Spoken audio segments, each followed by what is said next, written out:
I want to first say that I don't know how best to thank the administrator for having the thought. This was his idea. We talked about the fact that we in organized labor do this in different regions throughout the state early in the spring for Workers Memorial Day, but no one has ever thought to do this statewide. So I want to give great kudos to the administrator for coming up with this this idea. I think it's terrific that we did this, Steve, and I can't thank you enough. I really sincerely appreciate it. Those of us in organized labor see this on a regular basis. And by the way, I want to put a plug in for our park. Just a couple of blocks from here on the southwest corner of Front and Long Street, there's a Workers Memorial Park here for those that have fallen in the workplace in Franklin County, who either reside in Franklin County or lose their life in Franklin County. And Walt Workman, who's here today, the Executive Director of the CLC, and me, the other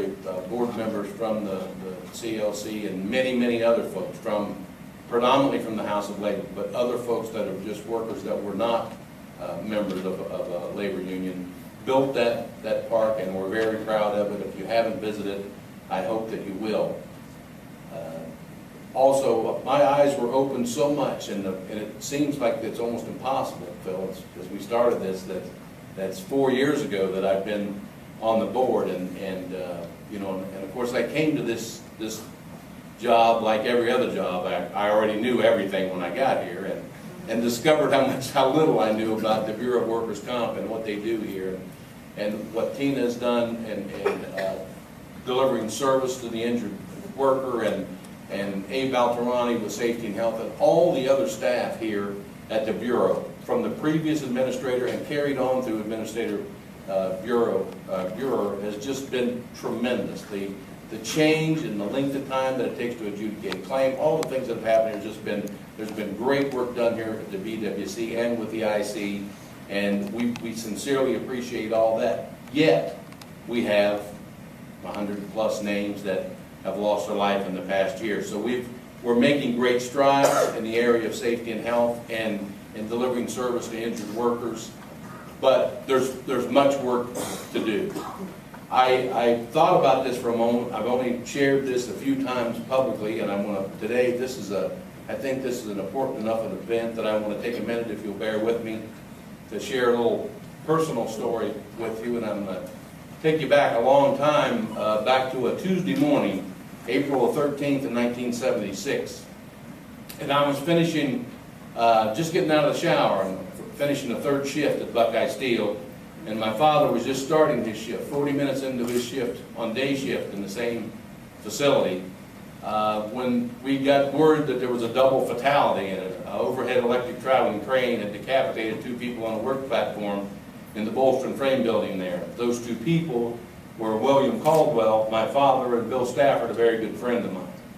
So I know firsthand that these names that are going to be read to you in a while do exactly what the administrator has pointed out. It's not just those 140, 150+ names. Each one of those, as he alluded to, was someone's mother, someone's father, someone's brother, sister.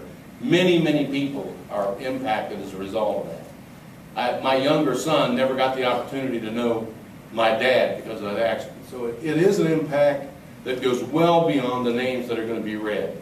I can't thank these folks enough for the work that they do here at the Bureau, for what they do for injured workers, and also in the area of safety and health, and the fact that this has taken place. And there is a saying that goes back that all work has dignity, and the administrator alluded to that as well, and I think that's very, very true. But we shouldn't be satisfied, no matter how great a strides we've made and how much we decrease the numbers and how much better we get delivering the services, until there's a day that everybody recognizes that all work has dignity, and everyone who goes to work at the beginning of their shift returns home in the same condition that they left. And it's completely unacceptable that we have more people that die annually, despite the fact that we're engaged in 3 conflicts in foreign countries.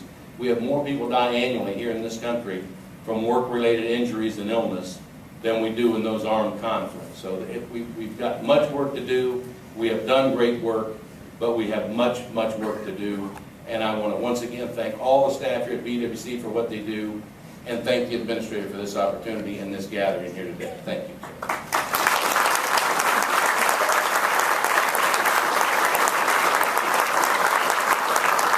Good morning. I also want to say thank you very much for wanting to memorialize all those that have lost their lives in an on-the-job accident over this last year.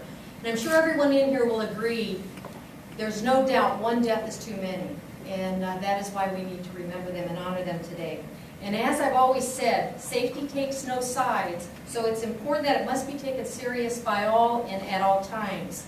So I'm going to read a poem right now, which I found out is on the back of the program, and I want to read it in their honor.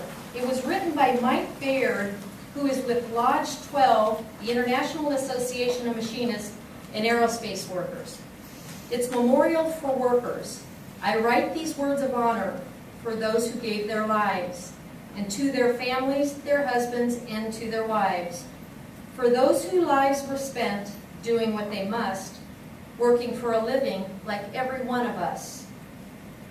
The time cut short by things that didn't have to be, to make the workplace safer for people like you and me, to make sure their stories will never go untold, to always keep their memories from ever growing cold.